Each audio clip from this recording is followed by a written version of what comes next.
السلام عليكم ورحمة الله تعالى وبركاته. بسم الله والصلاة والسلام على سيدنا محمد عليه أفضل الصلاة والسلام. نرحب بجميع المشتركات في قناتي، نقول لكم مرحبا بكم، شرفتوني ونورتوني. فيديو اليوم جبت لكم وصفة الكيك الناجح، الكيك اللي راح دير بزاف ضجة في المواقع.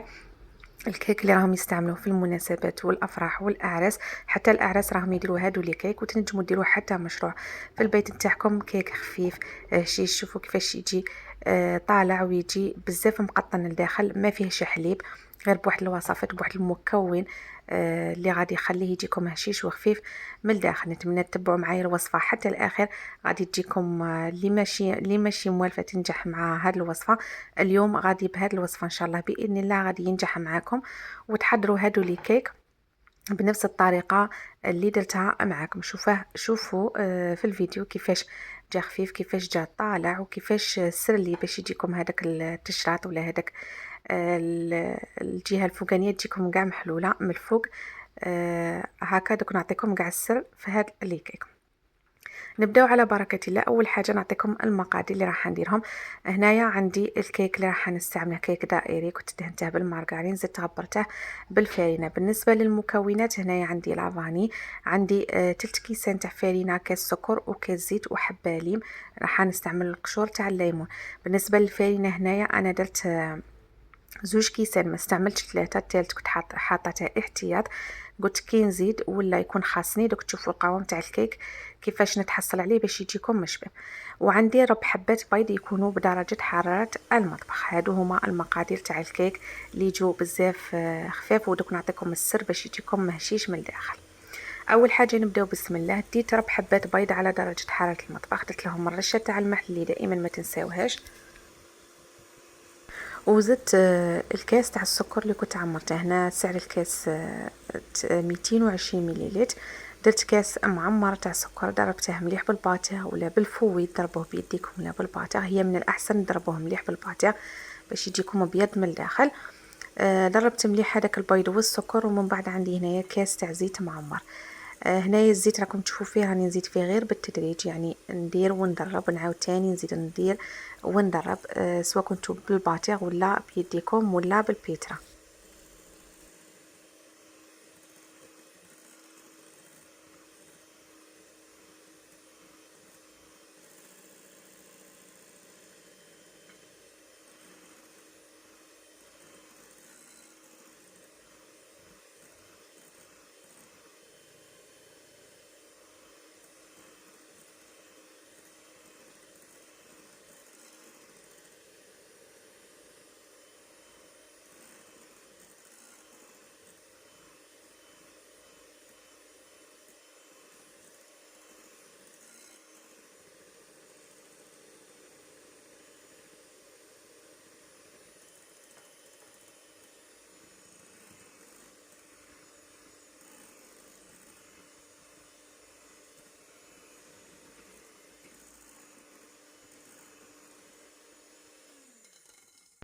هنا ضربت هذاك البيض مع السكر والزيت، ضربته مليح مع ديك القرصه تاع الملح.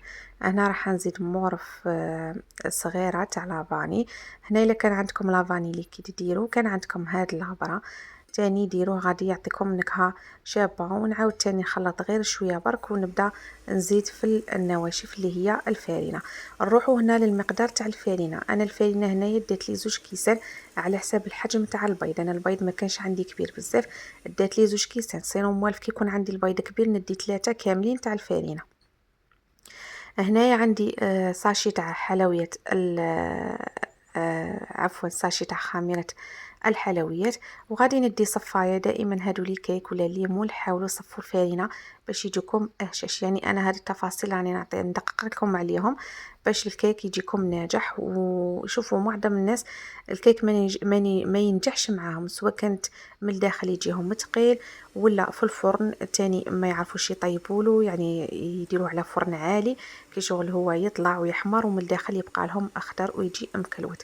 كاين تاني اللي يدير بزاف الحليب في الكيك. شوفوا دائما انا كي ندير لي كيك ولا هاد لي جينواز ما نبغيش ندير فيهم الحليب، على خاطر الحليب غادي يتقلهم، غادي يجوا تقال وما يجوكمش هذيك الخفافه فيهم.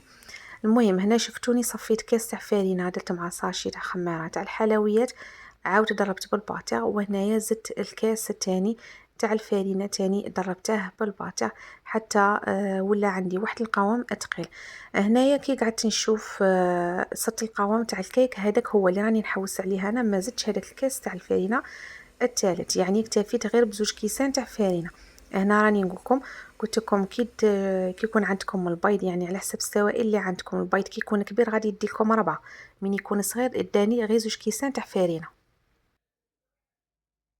شوفوا هذا هو القوام تاع العجينه، شوفوا كيفاش راه ثقيل معايا، راكم تشوفوا فيه ما راهش خفيف، وفي نفس الوقت هذيك العجينه راهي طالعه معايا ما هبطتش. بقيت نزيد فيها ونضرب هكا بالباطيخ. شوفوا القوام نتاعها، هذاك الكاس الثالث استغنيت عليه. هنايا هذا هو السر اللي غادي يخلي لكم هذاك الكيك يجيكم خفيف وهشيش من الداخل، واللي هي هذا المورف تاع الخل ضيفوها في الاخر. شوفوا غادي يعطيكم واحد الهشاشه واحد الخفيه في هذاك الكيك. كما قلت لكم هذا اللي كيك تنجموا ديروه كمشروع مربح من الدار عندكم، وكما تنجموا ديروه لي ميني كيك غادي نشاركها معكم ان شاء الله في الفيديوهات الجايه، كيفاش ديري لي ميني كيك باش تبيعيهم هكا، تخدمي على روحك من الدار، تخدمي هذه المشاريع الصغيره تبدايها من الدار، والله غير مشروع مربح بزاف ويدخل الدراهم. هنايا درت قلت لكم هذيك السر تاع الهشاشه هو هذيك المغرف تاع الخل، درتها خلطت مليح بالباتيغ، وهنا جبت هذيك الحبه تاع الليم وبديت نرابي فيها. هنايا الا كان عندكم الليم الاخضر خير وخير يجيكم بنين. برك كي ترابو ما ديروش هذيك القشره البيضاء باش ما تجيكمش مره، حاولوا ترابوها غير من الفوق، غادي يعطيكم نكهه بنينه. تنجموا كيما تنجموا تاني تستغناو عليه، تخلوا غير نكهه الفاني اللي كنت درتها النهار الاول. خلط كلشي مع بعض. راني شاعله الفرن على 200 درجه. هنايا في الطياب نتاعه كل وحده والفرن تاعها كيفاش يطيب. اذا كان الفرن تاعك مجهد في الحراره ديريه على 180 درجه وسخنيه من قبل. كي تكوني ديري في هذه المرحله تاع الفارينه شعلي الفرن تاعك. واذا كان الفرن تاعك كيما تاعي انا الحراره تاعه النار تاعه ماهيش شاعله قويه، نديره على 200 درجه. انا كاع في لي كيك لي جينواز 200 درجه الطياب نتاعهم يطيبوا لي هذوك هما.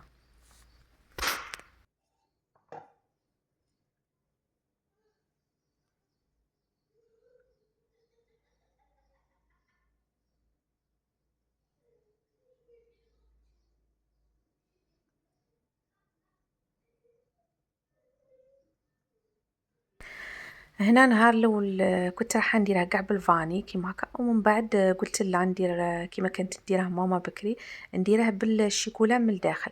درت نص الكميه تاع العجينه كاع حطيتها في هذاك الكيك، وخليت تقريبا نقيس 2 مغارف هكا من العجينه اللي راح نزيد فيها مغرف تاع كاكاو مع شويه تاع حليب، تقريبا مغرف كبيره نتاع حليب باش نحل هذاك الكاكاو باش يجيني خفيف ما يقعدليش هكا ثقيل، وغادي تقلي هذيك الكيكه. حطيت كيما كنت تشوفوا غير مغرفه صغيره، ما كترتش هذاك الكاكاو. والكاكاو راكم عارفين ينشف العجينه. انا كي زدت شفت العجينه نشفت لي زدت لها مغرف كبيره نتاع الحليب. سينو هذا الكيك ما فيهش الحليب، ما استعملت فيه لا حليب لا زبده، راني درت غير السكر والزيت مقادير اللي كاينه في كل دار. ودرت كيكه دوك تشوفوا النتيجه نتاعها كيما شفتوها في بدايه الفيديو، دوك تشوفوا كي نقسمها معاكم.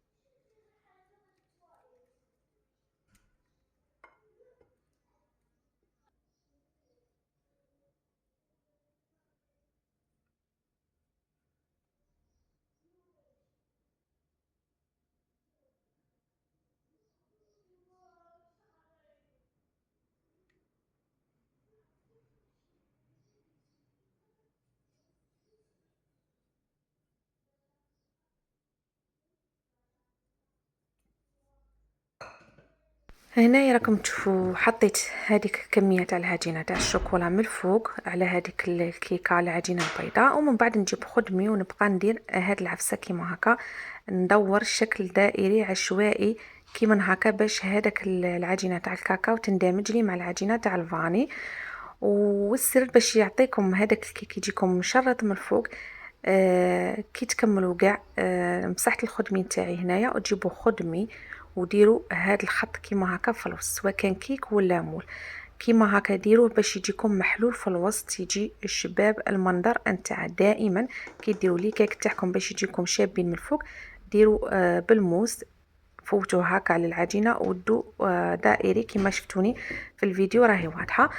ضربتها زوج خطات كيما هكا على طاوله العمل، ودخلت هذيك الكيكه الطيب على 200 درجه. مدة الطهي تاعها دات لي من 20 دقيقة حتى 30 دقيقة، يعني خلوه يطيب في غرده. ماشي من تشوفوها حمارت من الفوق وهكا صاي طلعت. دي فوا تكون هكا تصيبوها حمرا وطايبة، ومن الداخل كي تدخلوا الموس تلقاوها خضرة. على هذاك خلوها تدي حقها في الطياب من الطيب مليح. انا بلا ما نشعل عليها من الفوق حمارت لي غير روحها. قلعتها من الفرن وشوفوا النتيجة قدام عينيكم. شوفوا كيفاش تجي طالعة وتجي خفيفة من الداخل. هنا قلبتها قدامكم راهي مازالت حاميه وطريه، ومن بعد غادي نديرها على الوجه تاعها.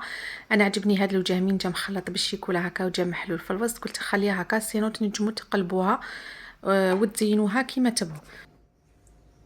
كيما انايا بغيت نزينها غير بشويه تاع المعجون، تبغوا ديروا لها الشوكولا، تبغوا ديروا خطوط الشيكولا بهذيك شيكولا تارتيني تاع البوينو، ولا هذيك تاع الشيكولا بالحليب. المهم يبقى لكم الاختيار في التزيين تاعها. انا كان عندي شويه تاع المعجون، درت لها شويه تاع المعجون من الفوق واللوز ايفيلي هكا باش تجي المنظر تاعها اشباب.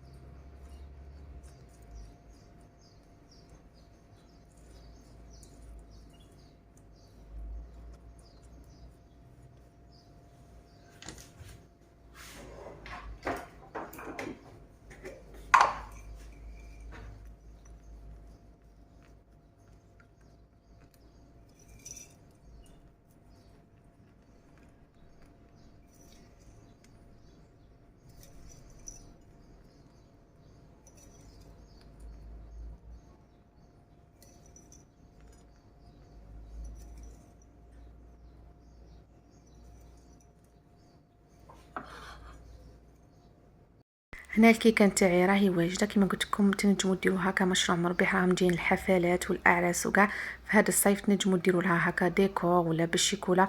المهم كل وحده كيفاش تزين هذيك الكيكه نتاعها. هنا كانت واجده، راح نقسم معكم طرونش تشوفوها، وهنا كانت مازالت حاميه.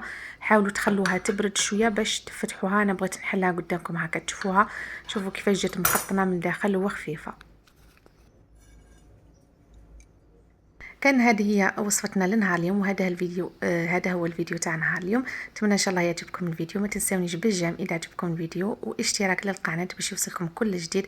نلقاكم في فيديو اخر ان شاء الله مع وصفات العيد ان شاء الله. نقولكم تهلاو في رواحكم، مع السلامه.